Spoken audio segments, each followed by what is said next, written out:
Bismillahirrahmanirrahim. Assalamualaikum warahmatullahi wabarakatuh.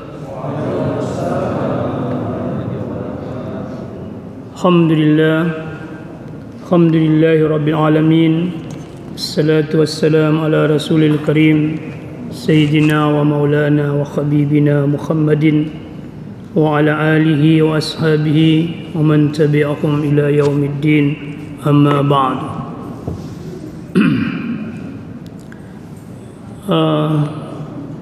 Seperti disampaikan jemaah sekalian oleh protokol bahwa tema pembahasan kita adalah cara mengenal ma'rifatullah, cara untuk sampai kepada makam ma'rifatullah.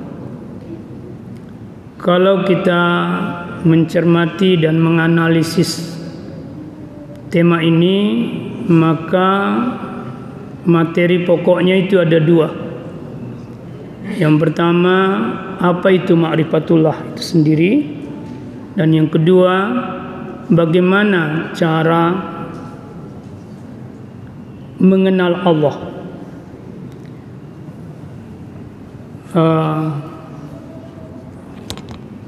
Sebenarnya tema ini bukan tema yang mudah untuk didiskusikan. Ini berat untuk kita diskusikan, tapi tidak apa-apa kita diskusikan sesuai kemampuan kita, gitu ya. Ma'rifatullah dalam istilah bahasa ada dua kata. Yang pertama adalah kata ma'rifat, dan yang kedua adalah kata Allah. Ma'rifat itu dari kata arafa. Arafa artinya mengetahui, mengenal.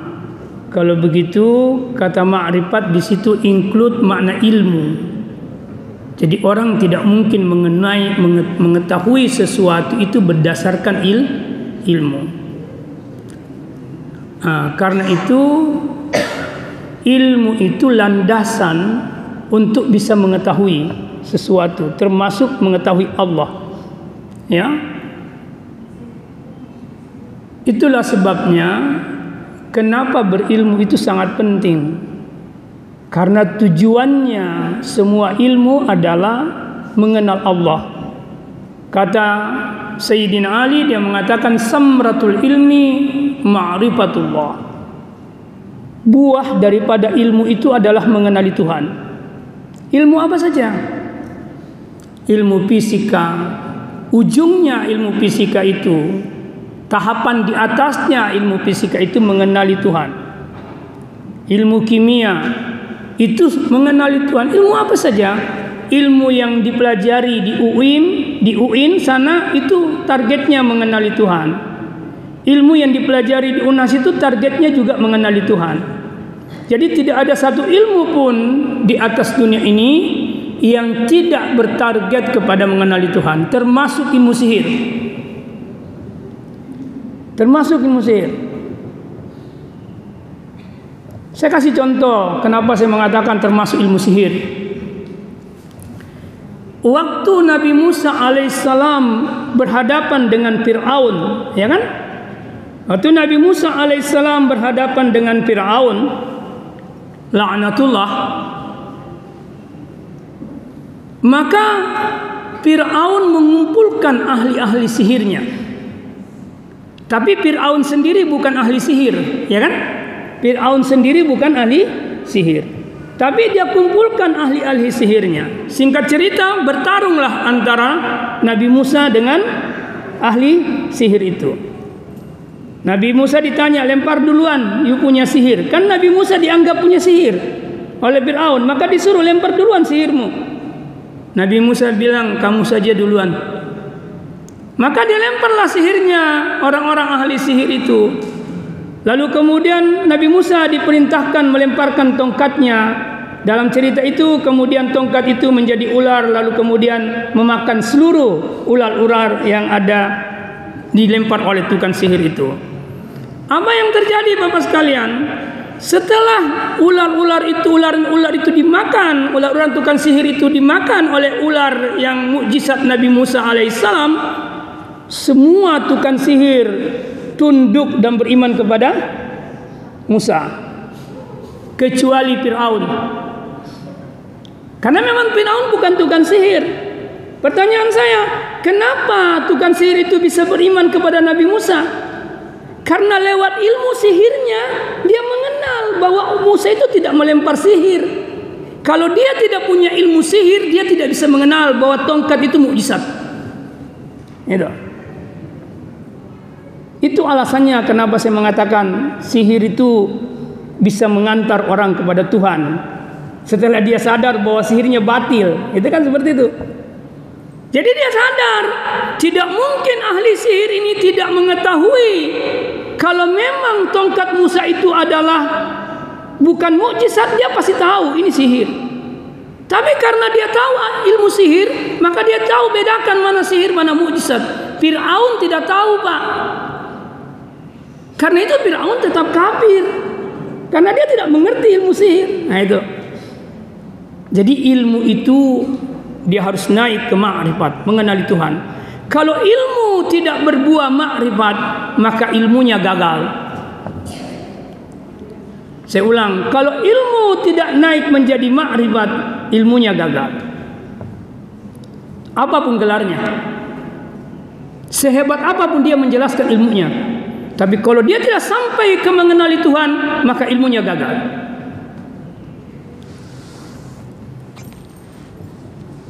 Apa di atasnya ilmu? Apa di atasnya ma'rifat? Di atasnya ma'rifat itu hikmah.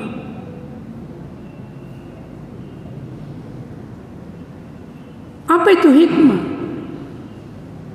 Kalau kita pakai definisi Quran, yu'til hikmah may yasha. Allah memberikan hikmah kepada siapa yang dikehendakinya.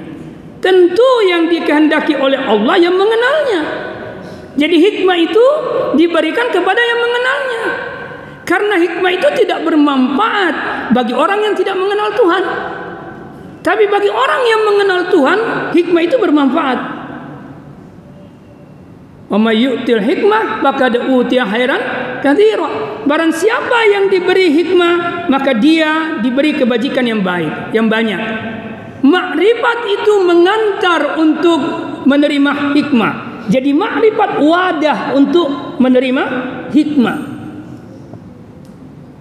Itulah sebabnya kenapa Nabi ketika dia Isra dan Mi'raj, ketika dia dibedah dadanya yang ketiga kalinya, itu yang ketiga kalinya Nabi dibedah dadanya, dia diisi dua, yakni diisi iman dengan hikmah. Diisi iman dengan hikmah, kemantapan iman dan hikmah. Hikmah ini, kenapa hikmah yang diisikan? Karena ini puncaknya dari ilmu ke makrifat, lalu menerima hikmah. Nah, itu. Karena itu Imam Ali bilang, samratul ilm ma'rifatullah. Buah daripada ilmu itu adalah mengenali Tuhan. Penting enggak makrifat kalau begitu? Penting ya, Pak? Penting ya. Karena itu Nabi lewat riwayat Aisyah, beliau bersabda seperti ini. Inna da'amatil bait asasuha. Inna da'amatal baiti asasuhu. Sesungguhnya pondasi penopang kekuatan rumah itu adalah penopang atau kekuatan ilmu rumah itu adalah pondasinya. Wa da'amatal din al-ma'rifatu billah. Dan pondasi agama itu adalah mengenal Allah. Al-ma'rifah, pengetahuan billah, pengetahuan bersama Tuhan. Sebentar saya jelaskan kenapa tidak disebut saja ma'rifatullah. Kenapa di hadis ini disebut al-ma'rifatu billah. Dia pakai bi. Ini maknanya beda. Kalau dikatakan ma'rifatullah atau al-ma'rifatu billah, itu maknanya beda. Kemudian dia mengatakan wal yakin. Asas yang kedua dari agama itu adalah keyakinan. Wal aqlul kami, wal aqlal kami, dan akal yang menundukkan hawa nafsu. Itu dasarnya agama. Itu pondasinya agama. Jadi beragama itu harus mengenali Allah sebagai pemilik agama dan pembuat agama. Itu asasnya. Maka orang tidak bisa beragama dengan baik kalau dia tidak memiliki ilmu ma'rifatullah, tidak mengenal Tuhan. Yang kedua, beragama itu landasannya adalah keyakinan. Di situ harus ada keyakinan. Maka kita harus minta kepada Allah, as'alukal yakin, ya Allah beri aku keyakinan. As'aluka ma'rifatak, beri aku pengenalan terhadapmu. Dan yang ketiga asalnya al-aqlul qani, orang akal yang menundukkan hawa nafsu. Karena itu beragama harus pakai akal. Jadi beragama itu dasarnya akal, keyakinan dan ma'rifat. Jadi kalau ada orang pernah bertanya sama saya, DWA saya Pak, pertanyaannya ya gampang-gampang susah. Saya bacakan pertanyaannya Pak. Udah lama sih dia bertanya sama saya.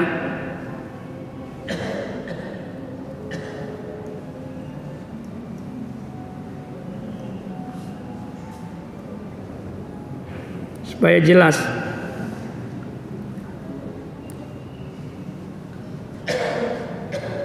Dia bilang gini Pak, terkait dengan akal atau logika, dia bilang gini, seandainya agama didasari dengan logika, lalu mengapa?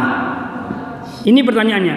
Lalu mengapa ketika wanita haid di bulan Ramadan wajib mengkada puasa, sedangkan salat tidak dikada, padahal salat lebih utama? Itu pertanyaan pertama.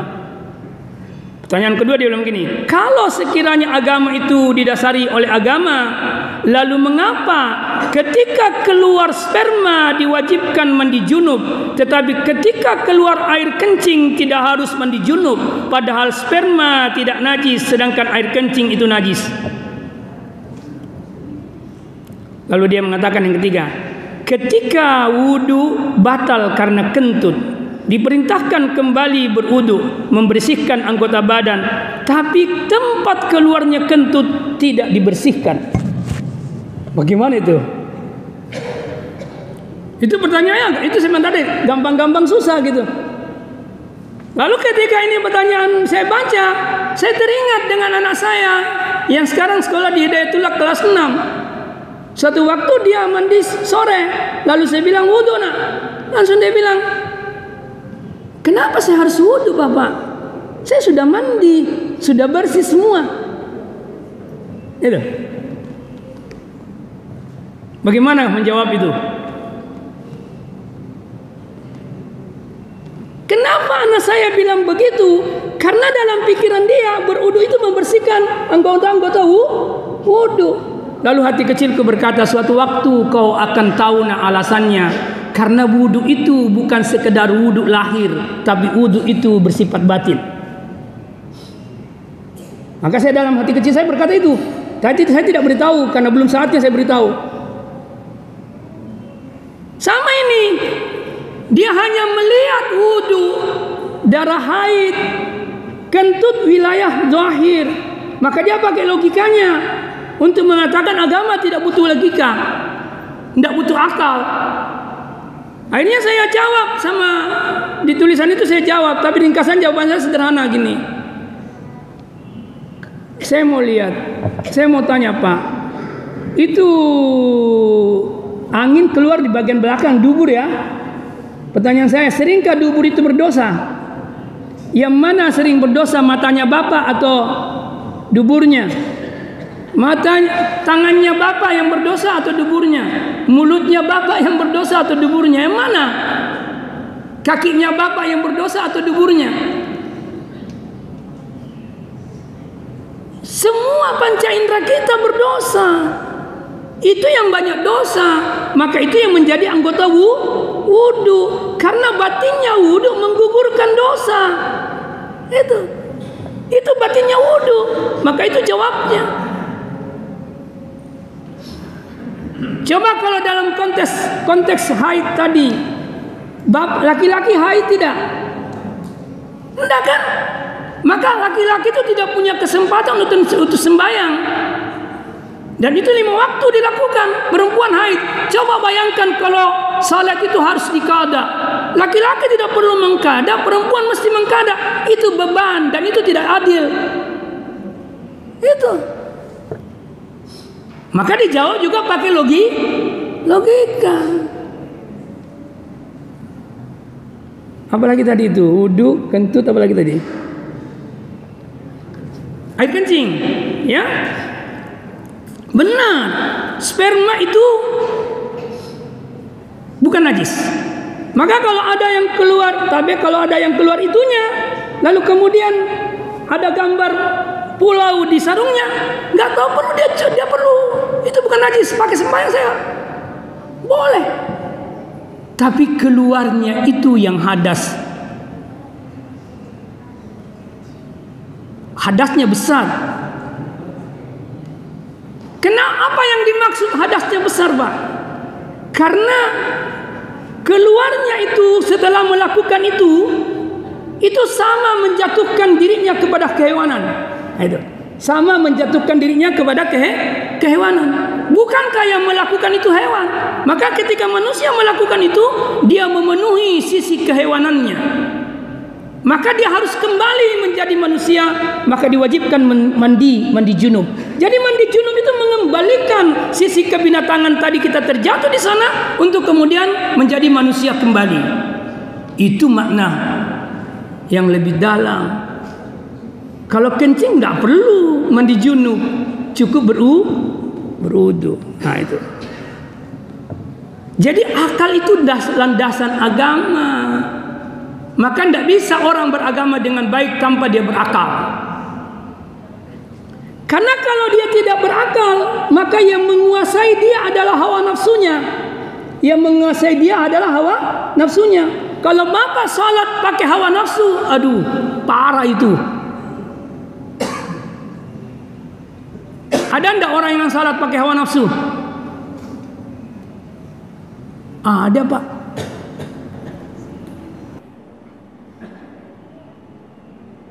Banyak orang sembahyang pakai hawa nafsu. Semangat beragama tanpa ilmu itu jatuh dalam hawa nafsu. Saya ulang, semangat beragama yang tinggi tapi tanpa ilmu, dia jatuh kepada hawa nafsu.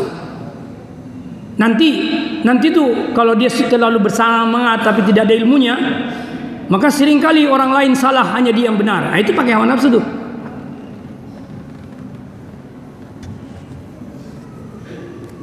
Saya ada kasus ya. Suatu waktu ada orang yang menyesatkan dan menganggap saya sesat gitu. Lalu saya bilang, kenapa? Dia datang sama saya. Kenapa? Saya tanya dia, kenapa Anda menyesatkan saya? Padahal apa ada memang ajaran yang saya ajarkan kepada Anda yang menyesatkan? Dia bilang, ada Ustadz. Apa itu? Salawatnya Ustadz dengan salawatku berbeda. Saya bilang, salawat yang mana? Saya bilang, Allahumma yang biasa saya pakai, Allahumma salli ala Muhammad wa ali Muhammad. Itu bukan. Yang mana? Ini, Allahumma salli ala Muhammadin wa ali Muhammad at-tayyibin at-tahirin. Dia bilang itu. Dia bilang itu. Itu salawat yang salah, Ustaz. Saya kemudian masuk ke kamar buku saya, lalu saya kasih buku sarahnya Ihikam yang dibawa Ustadz Hamzah di sini. Saya bawa sarahnya sama dia. Salawat yang saya baca itu ada dalam kitab itu. Kebetulan kitabnya itu kitab kuning, artinya gundul. Lalu kemudian dia memang yang saya punya hanya yang kuning. Kalau Ustadz Hamzah yang putih sudah, yang modern. Saya yang lama. Kitab saya itu pernah banjir di rumah saya. Satu-satunya buku saya yang tidak basah kitab itu. Yang lain basah. Padahal dia dibawa. Saya kasih ini, baca Ustaz, baca Pak. Dia bilang, maaf Ustaz, saya tidak tahu baca. Lalu saya bacakan, nih salawatnya. Lalu saya bilang, Pak, kalau mau menyalahkan orang pakai ilmu, jangan tidak pakai ilmu, Pak. Mau juga membenarkan orang pakai ilmu, jangan tidak pakai ilmu. Nah, itu saya bilang sama dia. Lalu saya bilang, mestinya Bapak bertanya, kenapa Bapak bersalawat seperti itu? Apa dasarnya? Mestinya itu. Jadi kalau dengar pelajaran yang berbeda dengan apa yang kita dapatkan, jangan langsung salahkan orang. Tanya dulu apa alasannya. Itu. Alasannya tayyibin wa tahirin, buka di surah Al-Ahzab ayat 33. Di situ alasannya. Di situ alasannya. Kenapa ada kata tayyibin? Apa itu tayyibin? Orang-orang yang bermanfaat. Apa itu tahirin? Orang-orang yang disucikan. Apa keluarga Nabi bermanfaat? Alihi itu keluarga Nabi. Apa dia bermanfaat? Iya. Apakah dia disucikan? Iya. Imam Syafi'i bilang, sekiranya mencintai keluarga Nabi Muhammad dianggap tersesat, maka biarlah saya dipanggil orang tersesat. Itu kata Imam Syafi'i di diwannya. Bukunya ada sama saya, Pak. Baik. Kita kembali kepada ma'rifat. Ma'rifat itu mengenali Allah. Menurut saya, manusia itu diciptakan untuk mengenali Tuhan. Ayat yang Bapak sudah hafal. Auzubillahi minasyaitonirrajim. Wa ma halaqtul jinna wal insa illa liya'buduni. Tidaklah aku menciptakan jin dan manusia kecuali untuk liya'budun. Liya'budun. Apa yang dimaksud liya'budun? Tafsiran liya'budun ada dua, Bapak sekalian. Yang pertama, Ibnu Abbas berkata, liya'buduni itu liya'rifuni, untuk mengenalku. Makna yang kedua liya'buduni menurut ulama lain, al-amru fil ibadah, taklif dalam ibadah. Itu tafsirannya Imam Ali. Jadi kalau tafsirannya Ibnu Abbas radhiyallahu an, liya'buduni itu liya'rifuni, untuk mengenaliku. Kalau tafsirannya Sayyidina Ali, liya'buduni itu al-amru taklifi fi ibadatillah. Perintah taklif untuk menyembah Tuhan. Kalau dua pendapat ini disatukan, maka kita bisa berkata landasan untuk menyembah Tuhan dengan benar harus mengenal Tuhan. Bagaimana kita bisa menyembah Tuhan dengan baik dan benar kalau tidak mengenal siapa yang kita sembah? Itu. Maka salah satu tujuan manusia diciptakan supaya dia mengenali Tuhannya berdasarkan ilmu pengenalannya kepada Tuhan, lalu kemudian dia menyembahnya. Bagaimana bisa Bapak menyembah yang Bapak tidak kenal? Pertanyaannya sekarang, batas pengenalan itu di mana? Apanya Tuhan yang mau dikenal? Zatnya kah? Namanya kah? Perbuatannya kah? Atau sifatnya? Maka ilmu makrifat itu ada dua. Ilmu makrifat al-hakiki ini tidak bisa dikenal. Sama sekali tidak bisa dikenal. Karena tidak ada yang bisa mengenali Tuhan kecuali dirinya sendiri. Tidak ada, Pak. Jadi ada hadis yang mengatakan begini. Ada ayat mengatakan di surah Taha ayat 110. Dia katakan ini, ya'lamu ma baina aydihim wa ma halfahu wa la yuhituna bihi ilman. Ini kata nih, wa la yuhituna bihi ilman. Tidak ada satu ilmu pun yang bisa meliputi Allah. Jadi mereka la yuhituna, mereka tidak mampu meliputi ilmunya Allah. Itu maksudnya. Mereka ilmu mereka tidak mampu meliputi Allah, mengenali Allah, tidak mampu. Sama kalau Bapak baca di surah di ayat kursi kan ada di situ, wala yuhituna bi syai'in min ilmihi illa bima syaa. Itu sama itu maknanya. Jadi Allah secara hakiki tidak mungkin bisa dia dikenali. Itu batasannya. Nah, karena Allah tahu bahwa tidak ada yang bisa mengenali dirinya secara hakiki, maka dia memberi cara mengenalinya. Dia mengajarkan cara mengenalinya. Nah, kita masuk pada tema itu kan, bagaimana cara mengenali Tuhan. Tapi sebelum sampai ke situ, saya jelaskan dulu ya. Perkataan Abu Bakar terkait bahwa tidak mungkin dikenali Allah dalam konteks hakiki.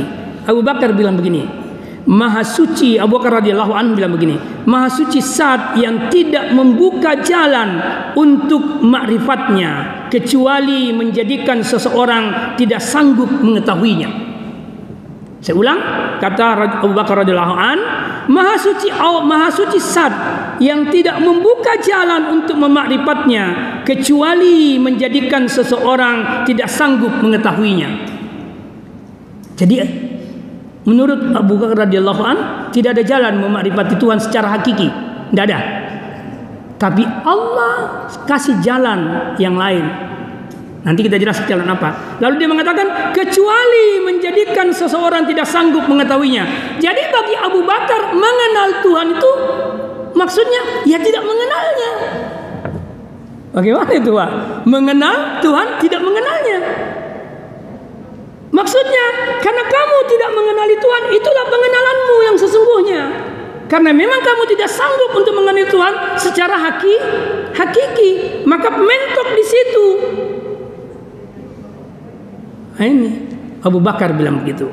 Kemudian radhiyallahu anhu. Kemudian Sayyidina Ali mengatakan begini, kami tidaklah tahu esensi keagunganmu. Hanya saja kami mengetahui bahwa engkau adalah zat yang maha hidup, tidak bergantung kepada selainmu. Engkau tidak pernah merasakan kantuk dan tidur. Pandangan mata tidak akan pernah menangkap dan menggapaimu.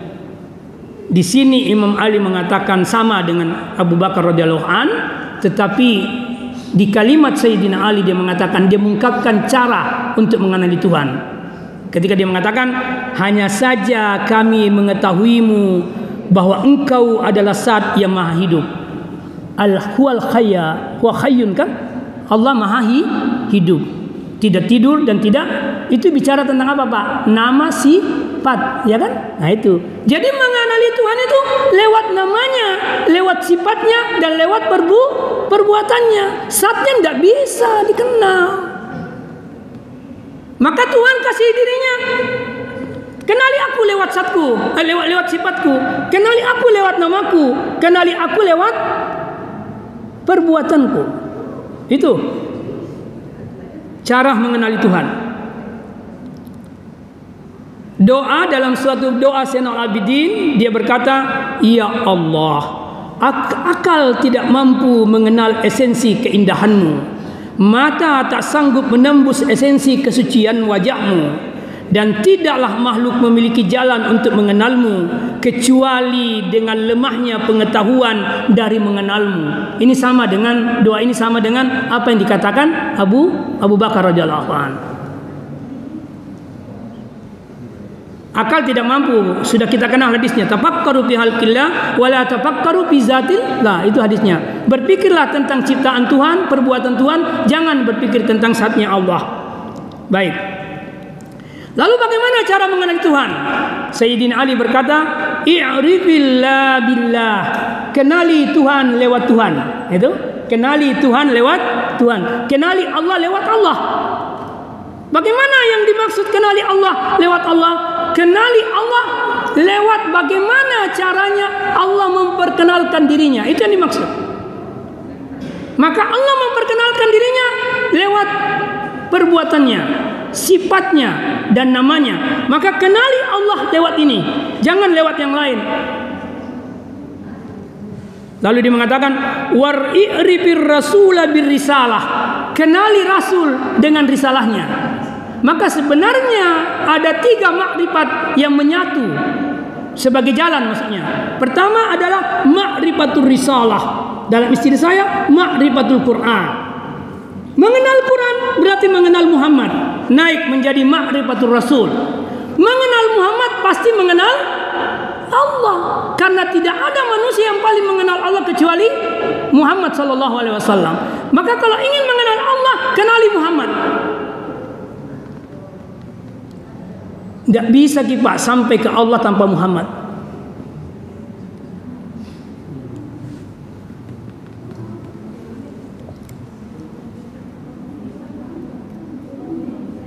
Dalam doa Zainal Abidin dia berkata, ya Allah, denganmu aku mengenalmu. Engkaulah yang menunjukkanku padamu. Jika tidak karenamu, maka aku tidak akan pernah mengetahui siapa dirimu. Nah, itu. Ini indah sekali kalimat doa. Nah, sekarang kita lihat, saya akan jelaskan di papan tulis supaya lebih jelas bagaimana mengenali Allah lewat asma, nama dan perbuatannya.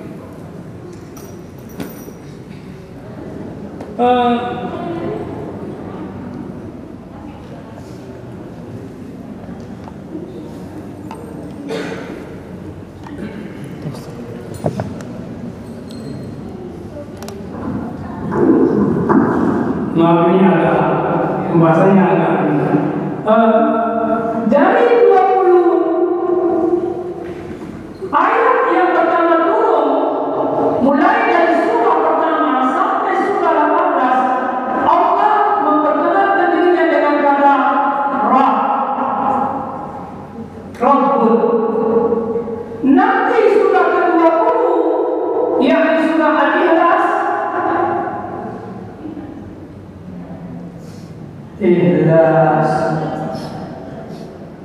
baru dia menggunakan kata Allah. Apa buktinya, Pak? Ayat yang pertama itu surah Allah. Di situ disebut Iqra Bismi Rabbi. Dia tidak bilang Iqra Bismillah. Bukan ini yang dia pakai. Tapi kata Allah.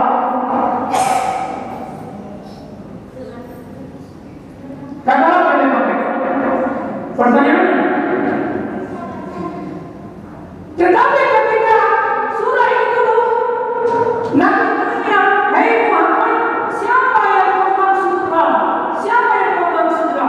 Maka Tuhan bilang, "Qul Muhammad." Katakan Muhammad, "Huwa Allah." Dia Allah. Maka jawaban siapa yang kau maksud? Huwa Allah. Di sini baru disebut kata Allah. Jadi pertama kali kata Allah digunakan di dalam Al-Quran itu sudah Al-Ikhlas. Kalau begitu kita bisa memahami bahwa Allah pertama kali memperkenalkan dirinya sebagai ini, baru dengan nama ini. Sekarang pertanyaannya, Rabb itu apa? Rabb itu apa? Tapi bapaknya seringkali diterjemahkan dengan makna Tuhan. Tidak salah, tapi makna ini menyembunyikan banyak makna yang sangat personal untuk dipahami. Mana apa? Pencipta, pemilik, penguasa, pengatur, pemelihara, pendidik, pemberi kebajikan. Ini apa? Itu mana?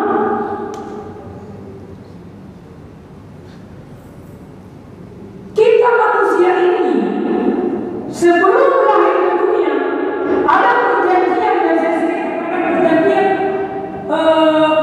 pra-eksistensi. Perjanjian ketika orang masih di alam sebelum dia eksis ke dunia. Perjanjian apa? Ada ayat 100 Quran 7 ayat 172. Di situ ada kalimat alastu bi rabbika, ya kan? Pakai apa lagi? Jadi jiwa manusia yang pertama kali dia kenal adalah Allah sebagai Rabb. Maka di sini diberitakan bala syahidna. Benar. Semua jiwa berkata benar. Syahidna, kami bersaksi. Maka persaksian pertama yang dimiliki dan dilakukan oleh manusia adalah mempersaksikan Allah sebagai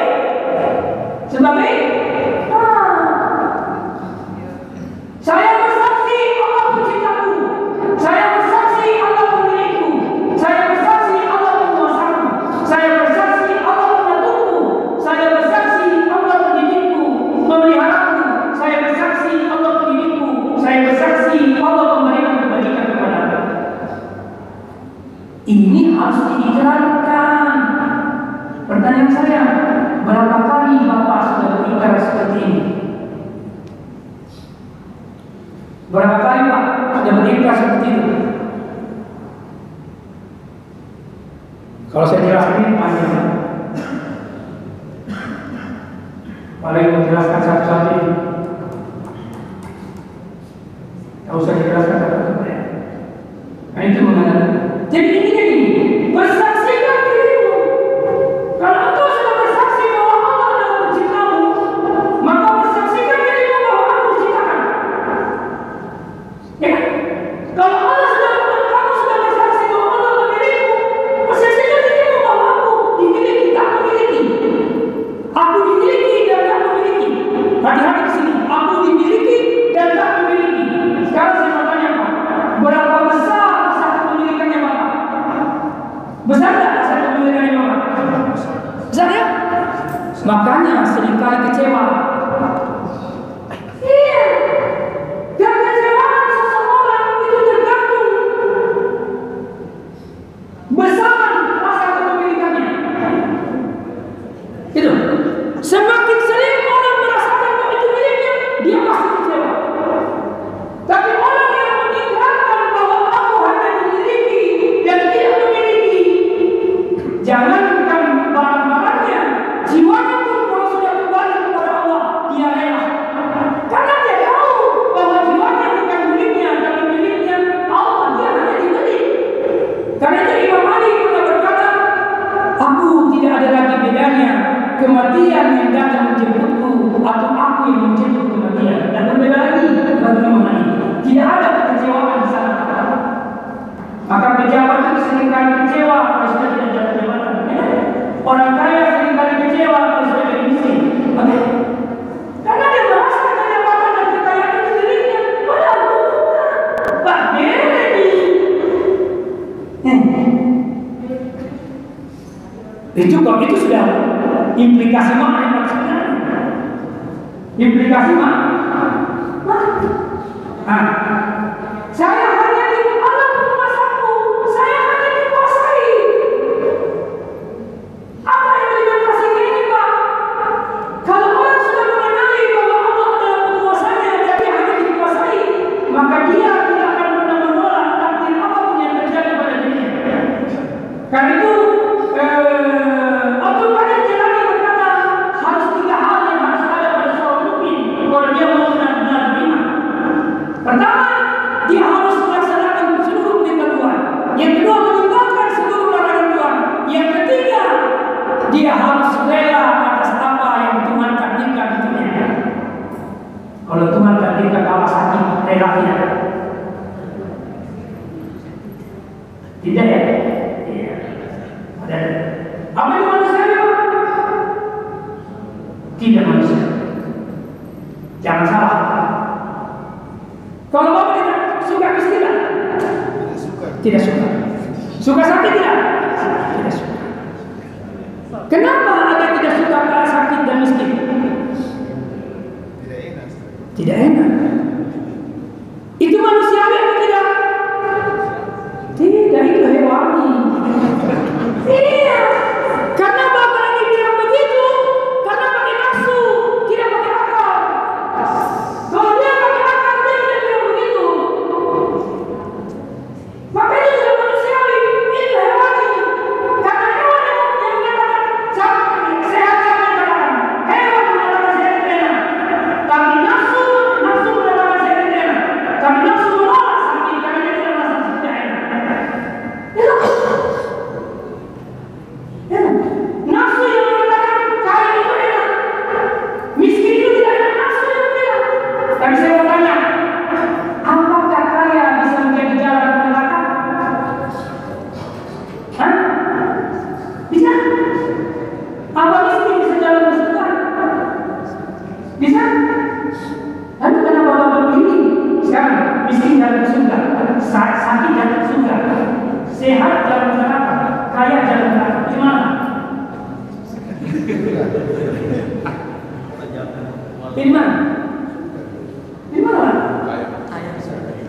Nah, itu bukan pilihan Pak, saya tidak kasih pilihan itu.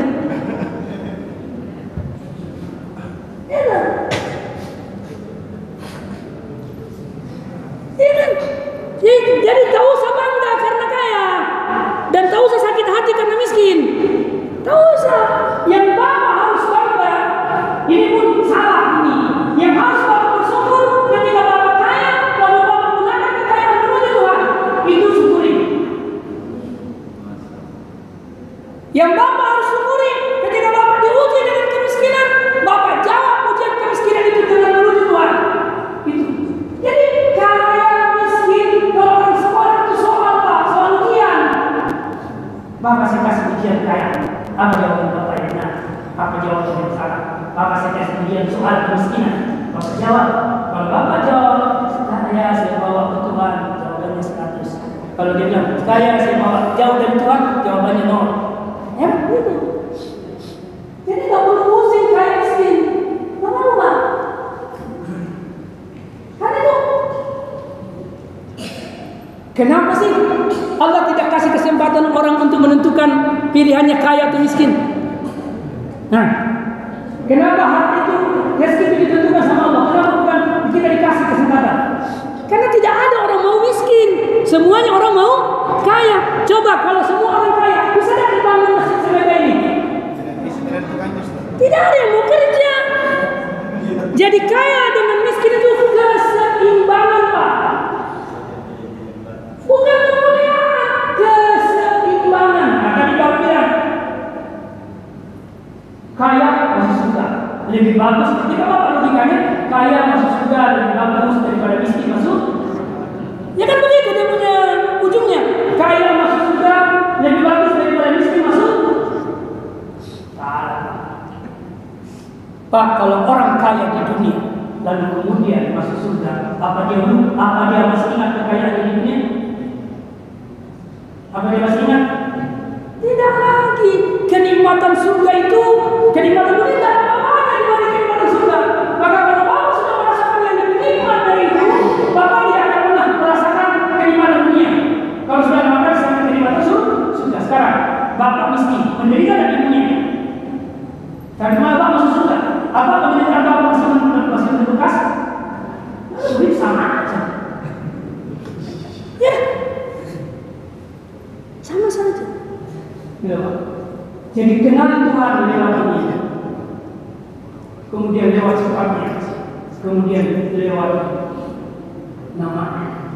Itu Asmaul Husna bukan dihafal. Kita terjebak hafal Asmaul Husna masuk surga. Siapa bilang?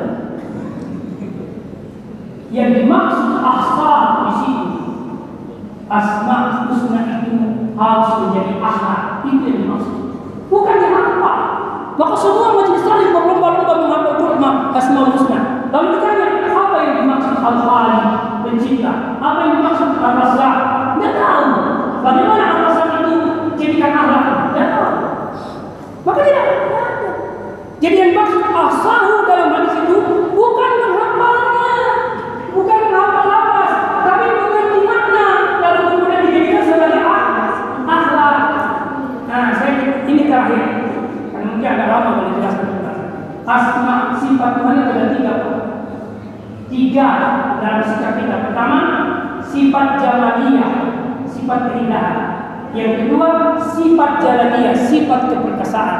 Yang menggabungkan dua ini disebut sifat kamaliyah, sifat kesempurnaan.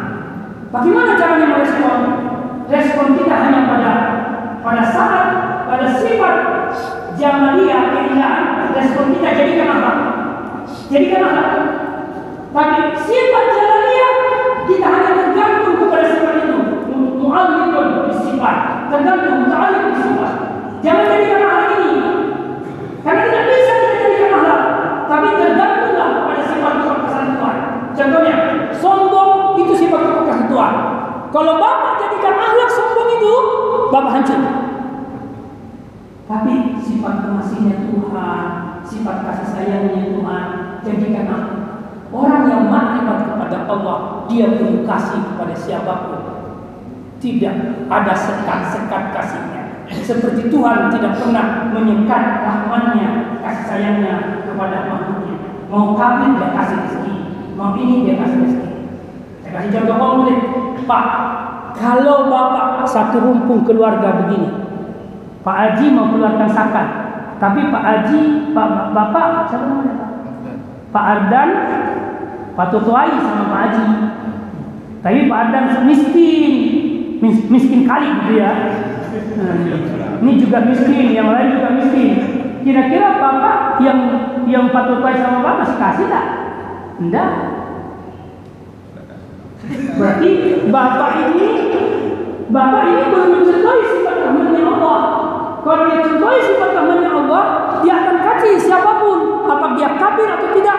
Kalau saya mencintai sifatnya Bapak Pak Tutuai atau tidak, saya kasih. Kenapa? Bapak punya hak dari rezeki yang saya miliki. Tidak perlu saya melihat siapa dia dan sebagaimana. Itu implementasi daripada mahabbah kepada Allah. Terima kasih. Assalamualaikum warahmatullahi wabarakatuh. Silakan Pak kalau ada yang bertanya. Semampu saya.